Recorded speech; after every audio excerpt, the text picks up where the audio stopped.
মানে এটা lamination machine. Lamination বলতে যে স্টিকারগুলো প্রিন্ট করি, প্রিন্ট করার পরে এগুলোতে লেমিনেশন করা হয়, এগুলো পেপার রোল লাগিয়ে এবার লেমিনেশন করি।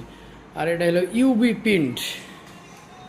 ইউবি প্রিন্ট হলো কি যে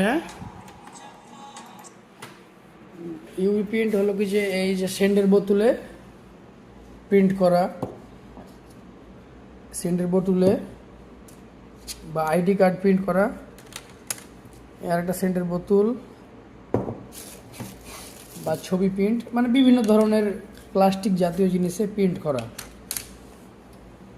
অনেক জাতীয় প্রিন্ট করা। এই হলো এইদিকে ওয়ার্কশপ, আর এইদিকে আছে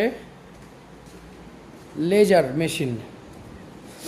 বিভিন্ন ধরনের অ্যাক্রিলিক মানে প্লাস্টিক, এগুলা বাংলা যেটা বলি আমরা প্লাস্টিক, কিন্তু এটাকে আসলে এরা বলে অ্যাক্রিলিক।